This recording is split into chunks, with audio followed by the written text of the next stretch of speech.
Assalamualaikum warahmatullahi wabarakatuh. Saudara-saudaraku seiman, pernahkah terbesit di benak kita sebuah pertanyaan yang mungkin terdalam dari segala misteri kehidupan?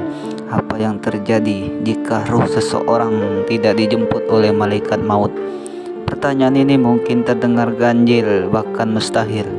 Namun dalam setiap pertanyaan tersembunyi sebuah pintu menuju pemahaman yang lebih dalam tentang takdir, keimanan, dan kebesaran Allah Subhanahu wa Ta'ala. Mari kita selami bersama sebuah renungan mendalam tentang misteri ruh, kematian, dan janji ilahi. Dalam ajaran Islam, kematian bukanlah akhir, melainkan sebuah gerbang menuju fase kehidupan yang abadi.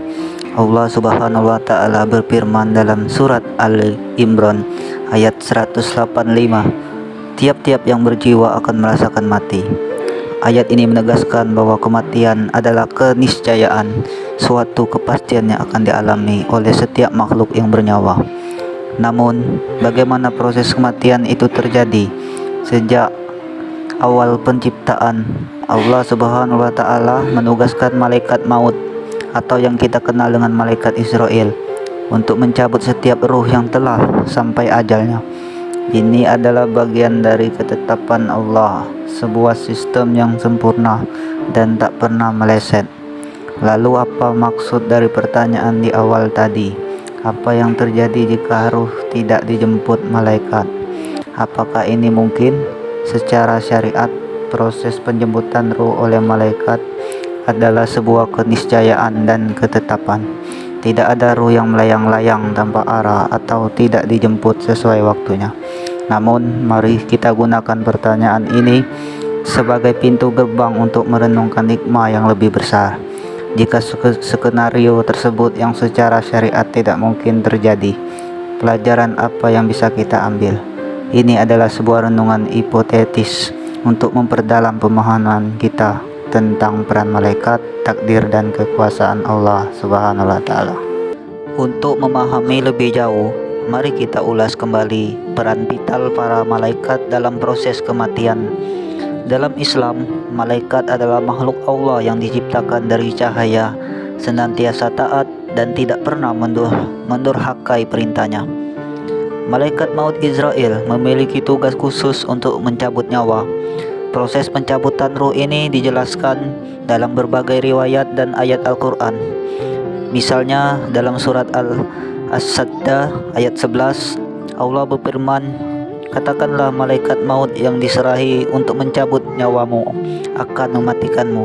Kemudian hanya kepada Tuhanmu lah kamu akan dikembalikan. Ayat ini secara gamblang menjelaskan bahwa malaikat maut adalah pelaksana tugas ini. Ia tidak bertindak atas kehendak sendiri, melainkan atas perintah mutlak dari Allah. Ini menunjukkan sebuah sistem ilahi yang sangat teratur dan presisi. Tidak ada penundaan, tidak ada kesalahan, dan tidak ada kelalaian dalam menjalankan tugas ini. Selain malaikat maut, ada juga malaikat-malaikat lain yang terlibat dalam proses setelah ruh dicabut, seperti malaikat mungkar dan nangkir yang bertugas menanyai di alam kubur, serta malaikat-malaikat rahmat atau azab yang menyertai ruh. Ini semua menunjukkan betapa teraturnya sistem yang Allah tetapkan untuk transisi dari kehidupan dunia ke kehidupan akhirat. Jadi, pertanyaan, apa yang terjadi jika ruh tidak dijemput malaikat? Pada dasarnya menantang ketetapan dan kesempurnaan sistem ilahi.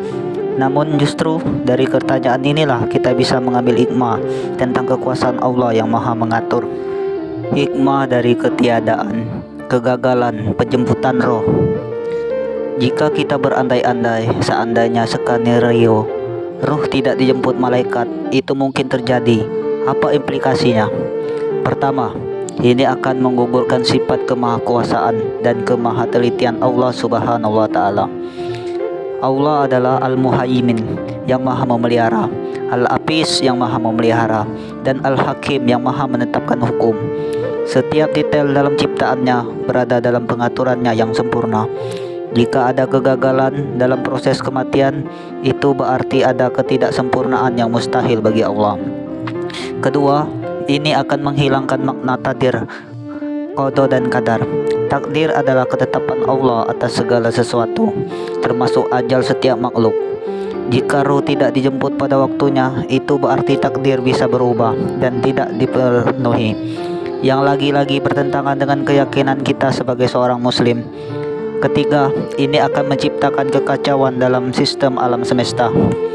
Bayangkan jika manusia tidak meninggal dunia pada waktunya atau roh mereka tidak diambil, dunia akan penuh sesak. Siklus kehidupan akan terganggu dan tujuan penciptaan manusia untuk beribadah dan kembali kepadanya akan kehilangan maknanya. Justru dari ketidakadaan skenario tersebut, kita dapat melihat keagungan Allah dalam mengatur segalanya. Setiap napas yang kita hirup, setiap detak jantung, dan setiap detik waktu hidup kita telah tercatat dan diatur dengan presisi yang sempurna. Ini adalah bukti bahwa Allah Maha Mengetahui, Maha Kuasa, dan Maha Bijaksana. Renungan mendalam, persiapan menuju kematian. Saudara-saudariku yang dirahmati Allah, pertanyaan tentang ruh tidak dijemput malaikat mungkin fiktif, tetapi ia justru mengarahkan kita pada sebuah renungan yang paling penting. Bagaimana kita mempersiapkan diri untuk saat di mana ruh kita pasti akan dijemput oleh malaikat maut. Ini adalah esensi dari kehidupan seorang muslim. Hidup di dunia adalah ladang amal untuk mempersiapkan diri menghadapi akhirat. Bukan apakah ruh akan dijemput, melainkan dalam kondisi seperti apa ruh kita akan dijemput. Apakah dalam keadaan beriman dan beramal soleh atau sebaliknya? Beberapa hal yang bisa kita lakukan untuk mempersiapkan diri: memperkuat tauhid, menjalankan ibadah wajib, memperbanyak amal soleh, memohon ampunan taubat, mengingat kematian. Mengingat bahwa ajal bisa datang kapan saja tanpa pemberitahuan adalah motivasi terbesar untuk senantiasa